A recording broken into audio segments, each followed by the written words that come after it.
सम्मानित जन, सादर प्रणाम। मेरे YouTube चैनल सच्ची बातें खरी खरी में आपका हार्दिक स्वागत है, अभिनंदन है, वंदन है। मैं राजेश पटेल। आज मैं एक शिक्षक के, महिला शिक्षक के प्रयास की बात करने जा रहा हूं। यदि इस तरह की महिला शिक्षक या पुरुष शिक्षक हर विद्यालय में हो जाए तो दावा है कि निजी स्कूलों में तालाबंदी होनी ही होनी है। किसी भी निजी स्कूल से कम नहीं है ये विद्यालय। ये विद्यालय है बरेली जिले के भदपुरा ब्लॉक के बौरिया गांव में, प्राथमिक विद्यालय बौरिया। यहाँ पर लर्निंग टूल्स बच्चों के लिए, अच्छी बागवानी, हरा भरा रंग बिरंगा। इसके अलावा स्कूल में पढ़ाई का माहौल इतना अच्छा है, खेल खेल में पढ़ाने का माहौल इतना अच्छा है कि घंटी बजते ही बच्चे दौड़ते हुए आते हैं स्कूल। आपने शायद ही कहीं देखा होगा कि छोटे छोटे बच्चे दौड़ते हुए स्कूल आ रहे हों हुजूम में, झुंड में, लेकिन इस विद्यालय में बच्चे दौड़ते हुए स्कूल आते हैं। यहाँ पर एक शिक्षिका है तैनात, राखी गंगवार। मैं राखी गंगवार की तारीफ इसलिए कर रहा हूँ कि स्कूल में पढ़ाई के लिए खुशनुमा माहौल बनाने के साथ ही एक और मुहिम चलाती हैं जिसका नाम है हमारी किशोरी हमारी शक्ति पैड बैंक। पैड बैंक का मतलब समझ रहे हैं? Sanitary pad. ये स्कूल में सैनिटरी पैड इकट्ठा करके रखती हैं और किशोरियों में, माताओं में वितरित करती हैं ताकि इस अति पिछड़े गांव में किशोरियां किसी इन्फेक्शन की शिकार न हों। तो घर घर जाके या एक जगह स्थान पर इकट्ठा करके महिलाओं को, किशोरियों को सैनिटरी पैड का महत्व बताती हैं, अपील करती हैं कि माहवारी के दिनों में गंदे कपड़े न लें। आपके पास पैसे नहीं, आप आके विद्यालय से पैड ले लीजिए। इसके अलावा भी विद्यालय में उन्होंने एक काम किया है, स्टेंसिल बॉक्स। एक बड़े से डिब्बे में हर तरह की स्टेंसिल उन्होंने, pencil, cutter, pen, rubber, colour रखी हुई है। बच्चे उसमें से उठाते हैं, यूज करते हैं, फिर उसी में रख देते हैं। राखी का मानना है कि ये गरीब गांव है, यहाँ के बच्चे स्टेंसिल नहीं खरीद पाते हैं, इसलिए स्टेंसिल बैंक की भी स्थापना उन्होंने कर दी, उनको खरीदना ना पड़े। पहले एक झलक इस विद्यालय की देखिए।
बताना चाहता हूँ कि पैडमैन फिल्म तो आपने देखी ही होगी। इसमें हीरो थे अक्षय कुमार, लेकिन रियल लाइफ में राखी गंगवार प्राथमिक विद्यालय बौरिया की जो शिक्षिका हैं, वो पैड मैम, पैड वुमन के रूप में उभर कर सामने आई हैं। इस काम में उनके पति भी सहयोग करते हैं। उन्होंने इस विद्यालय में ही इस बैंक की स्थापना की है। इसको लेके यह दंपत्ति इस समय खूब चर्चा में है, मीडिया की सुर्खियों में बना हुआ है। कोई आलोचना कर रहा है तो कोई तारीफ। इन पर न आलोचना का असर हो रहा है न तारीफ की। अपनी किशोरी शक्ति हमारी शक्ति अभियान को आगे बढ़ाने में राखी व उनके पति जुटे हुए हैं। इसकी शुरुआत बरेली जनपद के प्राथमिक विद्यालय बौरिया भलाक भदपुरा में ही हुई।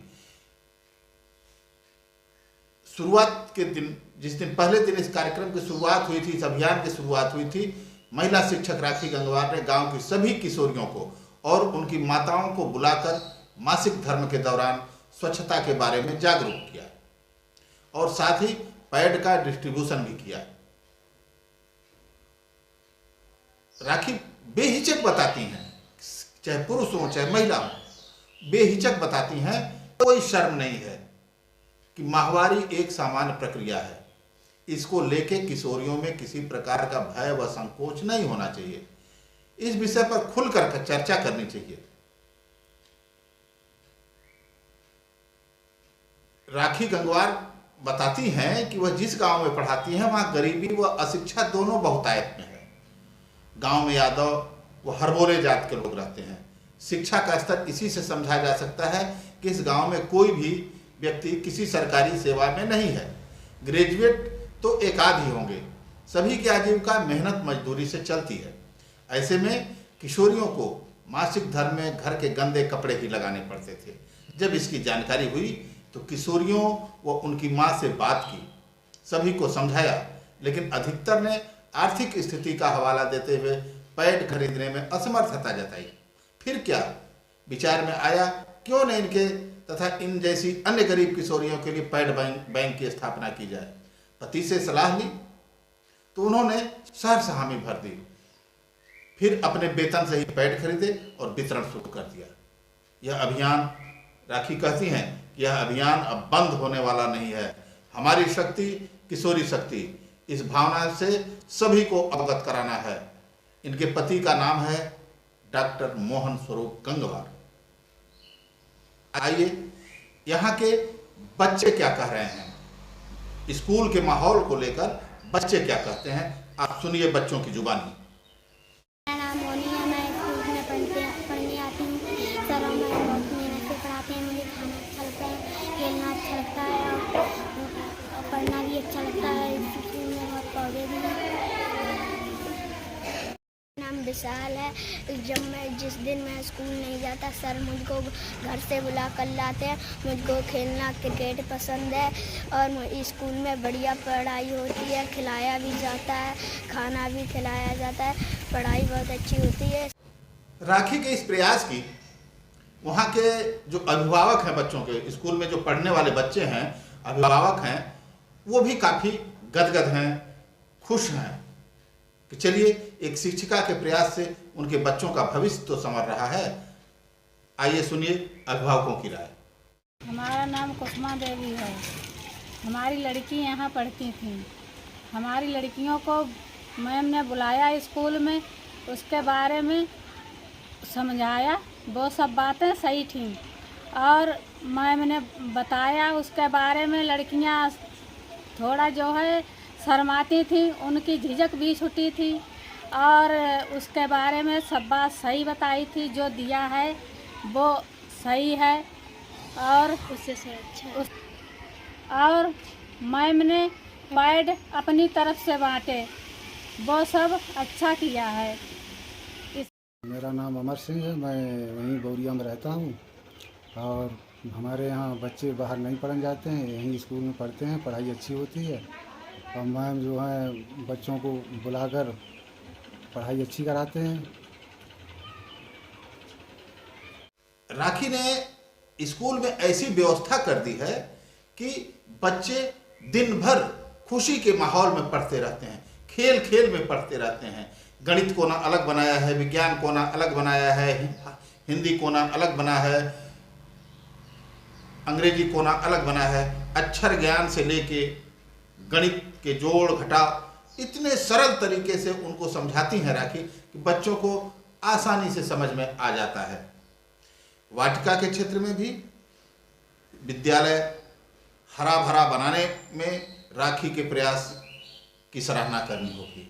राखी से प्रेरित होकर बच्चे खुद फुलवारी में लग जाते हैं, सिंचाई करते हैं।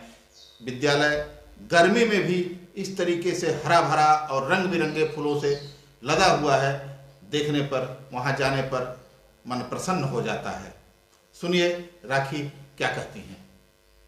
ने काफ़ी चीज़ें की हैं। एक स्टेशनरी बॉक्स बना दिया साझा, जिसमें कि सारे पेंसिल, रबर और कटर, सब चीज़ें, शार्पनर उसी के अंदर है। सारे कलर्स हैं, जिससे कि बच्चों को परचेस ना करना पड़े और उन्हें बाहर ना जाना पड़े, घर से ना लाना पड़े। और इससे उनके अंदर एक साझा करने की, शेयरिंग करने की आदत भी हो जाएगी। वो लोग उसी में से चीज़ें लेते हैं, उसी में रख देते हैं।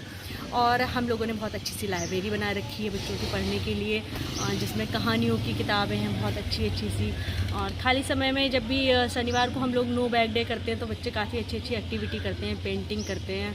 और एक मैं अभी मुहिम चला रही हूँ पैड बैंक की, तो उसके लिए मैंने गांव की जितनी भी किशोरियाँ हैं, जितनी भी महिलाएं हैं, सबको बुलाकर वो अपनी पैड वितरित किए। और उसमें मैं जागरूक करती हूँ महिलाओं को और किशोरियों को कि कैसे वो संक्रमण से बचें, वो गंदे कपड़े यूज़ करने की जगह पैड का यूज़ करें। ये एक मेरी मुहिम है, हमारी किशोरी हमारी शक्ति। अगर हमारी किशोरी मजबूत होगी, हमारी बेटी मजबूत होगी, हमारी बेटी स्वस्थ होगी, तभी तो हमारी बेटियां आगे बढ़ेंगी। क्योंकि बेटियों का भी 50% से ज़्यादा योगदान है इस भारत को चलाने में। धन्यवाद।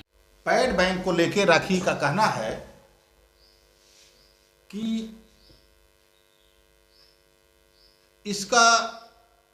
इसकी प्रेरणा इस गांव से ही उनको मिली है। उन्होंने देखा कि गरीब बेटियां, गरीब किशोरियां कपड़े लगाती, मासिक धर्म के दौरान बीमार हो जाती हैं, उनमें इन्फेक्शन हो जाता है। तो इसके लिए उन्होंने वितरण शुरू कर दिया और किसी से एक पैसा नहीं वो लेती हैं। कहती हैं कि जहाँ से मिलता है, यदि उसका कुछ अंश, वेतन का कुछ अंश उसी में खर्च हो जाए, उसको बड़ी खुशी होती है।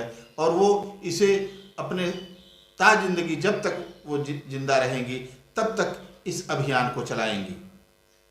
देखिए किस तरीके से राखी बच्ची, किशोरियों को और माताओं को पैड का वितरण कर रही हैं।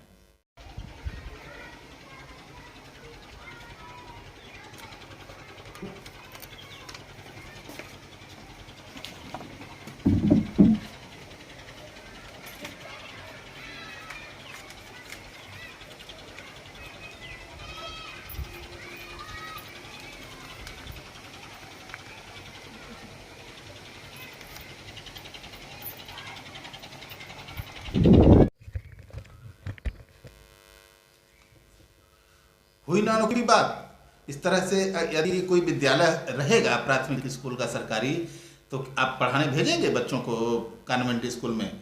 मेरे ख्याल से तो नहीं भेजेंगे, क्योंकि जो सुविधा वहाँ है उससे अच्छी सुविधा यहाँ है। स्वच्छ पेयजल, शौचालय, हरियाली, अच्छे क्लासरूम, रंग बिरंगे बच्चों को आकर्षक लगने वाले क्लासरूम, दीवारों पर लिखे अक्षर, क्या नहीं है इसमें? आप भी एक बार राखी की तारीफ में 2 शब्द कमेंट बॉक्स में लिखिए। आज साथियों बस इतना ही। मिलेंगे अगली कड़ी में किसी और चर्चा के साथ। तब तक नमस्कार, प्रणाम।